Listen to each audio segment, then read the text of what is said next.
us like it when the composition is clear to read and enticing, but when it comes to creating such a composition ourselves in our own drawings, we're often at a loss. Do you know this feeling when you only rely on luck and intuition rather than knowledge, and still end up getting upset when the artwork ends up looking wonky and off? At those moments, the tricks of professional artists seem about as difficult to understand as chemical equations you'll never be able to digest. But in reality, they're very easy to remember and use so that your works will glow up. Hello, I'm Roshipti, and in this video, I gathered 5 simple but effective composition tricks to help you make more impactful, visually appealing artworks. Golden ratio is one of the most common tricks found in world-renowned paintings and modern digital pieces. Chances are you heard about it already, but don't know what that is. To put it simply, the golden ratio is a special proportion where the shorter side equals 1 and the longer one is around 1.6. When it's represented by a line, it has 2 parts. One is shorter and one is longer. And that commonly corresponds to natural proportions such as the ratio of our forearm to palm. However, the golden ratio can also be represented by a so-called golden rectangle, the kind where the sides have the same proportion of 1 to roughly 1.6. So far, not all that complex, but what makes this rectangle golden? Well, that's the part that gets used in art the most. Basically, if you cut out a square from the golden rectangle, the rectangle that will be left after you do that will have the same golden ratio no matter how many times you do this. What that does is create very pleasing, balanced compositions for your drawings when you position the objects within your painting according to the divisions made by the golden ratio. Here are a few examples of this.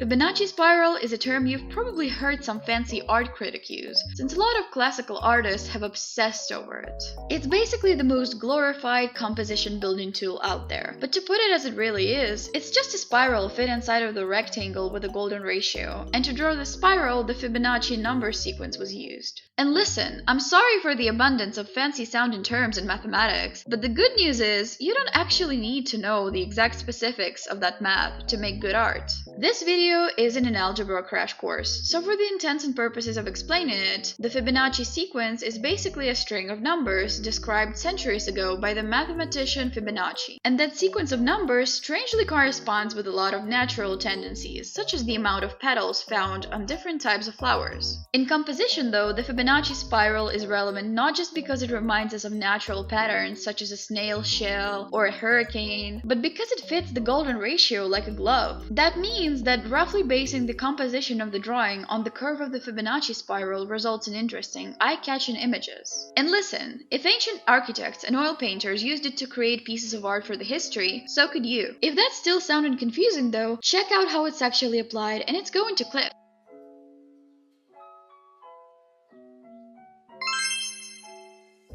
Rule of thirds is the beloved compositional tool not just for artists, but largely for cinematographers, photographers, and animators as well. It's straightforward just as it is really flexible. To use this rule, first you divide the canvas into 3 columns and 3 rows with 2 horizontal and 2 vertical lines, which gives you 9 rectangles and 4 intersection points. Typically, to create a satisfying composition, the artist would place the object that's the focal point into the left or the right third of the drawing, leaving the rest of the space relatively more empty, effectively making use of the negative space. To take it up a notch, skilled artists will also try and align important parts of the image with the intersection points and the division lines. For example, since intersections are the zones attracting the most of our attention, faces of characters are often roughly placed there, facing the negative space, while longer, bigger objects, as well as the planes of the background and the foreground, might be more aligned with the division lines. But since the rule of thirds is extremely flexible, it means you mustn't follow it to a T. Art is a game of adjusting rules to fit your vision better. A nice example of the rule of thirds being adjusted to create visual balance was pointed out by Paytox Anime when he analyzed the rule of thirds usage in freerun. In this shot, we see a character be purposely misplaced from the axis of the vertical line to balance out those other several characters on the opposite side, because them gathering there makes them crowd up the space and therefore makes their side seem heavier.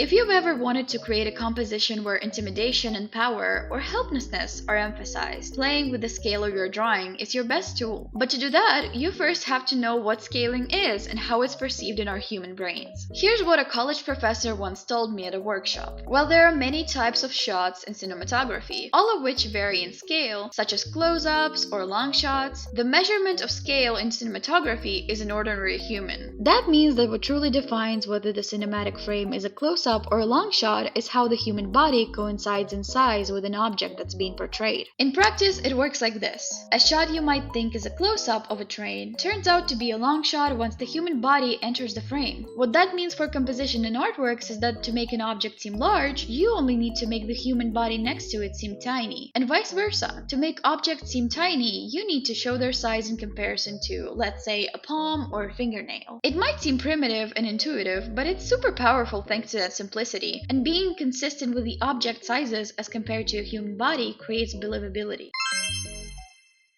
Since the purpose of composition is to make the image pleasing to the eye and direct all the attention of the viewer to the story we're trying to tell, isn't it also composition's job to help the viewer instantly determine what they are supposed to be paying attention to? We live in a world where attention is the currency we'd rather not waste, and to help us with that exists the most important trick in all of composition: directing the viewer's eye where they need to look. There are many ways to achieve that, of course, but the gist is you have to place the elements of the drawing in a way that will make all roads lead back to the central focal point. You can use rhythms and convergent lines to direct the eyes of the viewers. You can use shapes, surroundings, and values to frame the most important part. Or you can make details point back to the main object by manipulating their direction. This method ain't measured by math, nor is there a specific way to do it since it's so diverse. But that's the fun part. You just have to experiment with it each time. This list of tricks, of course, isn't definitive. Composition is a broad topic, and just like any other art fundamental, you never really stop learning new things about it. That's why I hope this list serves as a little entry point, a fun and easy introduction to the simplest methods tested by the centuries. Have fun creating with them, and if you like this video, please subscribe to my channel and leave this video a like to make it reach more people who need to see it. Thank you so much for watching till the end, and I'll see you in the next one.